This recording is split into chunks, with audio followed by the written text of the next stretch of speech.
The woman was completely unprotected. As she struggled to make her way along the sheer cliff face, she knew full well that the slightest misstep would send her plummeting to her death. Just minutes earlier, someone had already demonstrated that fatal outcome. Sarah is an extreme rock climber. Early that morning, she found herself on a rock face 10,000 feet above the ground. It was the third day of her and her husband Tommy's challenge to climb Norway's Troll Wall. By now, the two had reached the halfway point. Come on, the sun is out. They packed up their gear and resumed their climb. The rock face was extremely smooth, so they could only move forward slowly, relying on their safety ropes. Soon, they had climbed another dozen meters upward. They were just a few dozen meters from the summit, but right there was an insurmountable steep slope. The smooth, sheer cliff face caused Sarah to slip. Fortunately, thanks to the safety rope, she was unharmed. Facing the danger before her, Sarah did not give up. She tried to climb time and time again, slipping back down each time.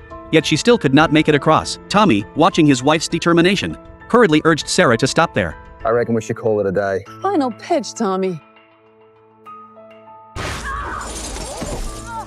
Watching Sarah slip again, and with the wind and snow growing fiercer in the mountains, Tommy stopped her from continuing upward. The two had no choice but to spend the night on the cliff face. Tommy suggested giving up on the summit attempt, but Sarah refused immediately. With the summit so close, she didn't want to quit halfway, but Tommy couldn't shake a sense of foreboding. After Tommy's repeated persuasion, Sarah finally agreed to abandon the summit attempt. As dawn broke, the two began their descent down the cliff face. At that moment, the wind and snow raged, and avalanches of snow continued to crash down the mountain, creating immense obstacles to their descent. Tommy watched the snow tumbling down and realized the situation was growing increasingly dangerous. He hurriedly told Sarah to move down first to secure the carabiner below. Sarah quickly reached the lower section, but just then, another avalanche struck the summit. Terrified, they both grabbed the rope tightly. In the panic, Sarah forgot to clip her carabiner.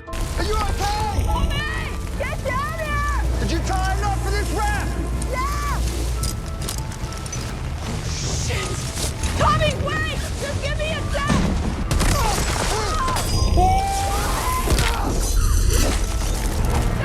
As she watched Tommy suddenly plummet downward, Sarah was instantly overcome with panic. With no carabiner securing him, she could only hold on to Tommy with her own strength. She kept calling out Tommy's name but received no response. His body grew heavier and heavier, and Sarah simply couldn't hold on. In the end, Sarah lost her grip and watched helplessly as Tommy plunged into the abyss. Witnessing her husband's tragic death with her own eyes, Sarah was overcome with utter panic. 5 months passed in the blink of an eye. Sarah did not abandon the plan they had made together because of Tommy's passing. She traveled alone to southern Australia, intending to complete their wilderness rock climbing trip. Soon, Sarah arrived at the local forestry office to check the wilderness maps. Just then, a forest ranger came out. Seeing that Sarah was alone, he realized she was heading into the mountains for an adventure, so he warned Sarah to be careful. Many people had gone missing in these mountains recently, but Sarah wasn't deterred by the warnings. However, she would soon regret her decision. Deep in the desolate mountains, Sarah encountered a man. He warmly prepared food to welcome her, but soon revealed his twisted, sinister nature. Sarah instantly realized she had become his prey, and, terrified, turned and began to run for her life. Drawing on her years of rock climbing experience and physical fitness,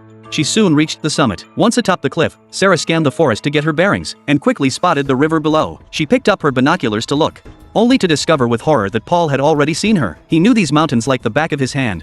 He understood her escape route. Just then, Sarah spotted a kayak, but when she reached it, she realized it had already been secured with ropes. Sarah tried to untie the ropes to escape, but suddenly, a trap sprang up beneath her feet. Seeing his prey had fallen into the trap, Paul immediately charged forward and dragged Sarah back. Soon they arrived at a hidden cave. Paul led Sarah inside, and they quickly reached the underground chamber. Only then did Sarah realize this was Paul's secret hideout. A strange, putrid stench filled the cave. Sure enough, the sight before her sent Sarah into a panic. The cave was piled high with human remains. Sarah was too terrified to move. Paul tied her up and slowly explained everything about the place. Looking at the dried human meat displayed inside the cave, Sarah finally realized that the missing people had been turned into jerky.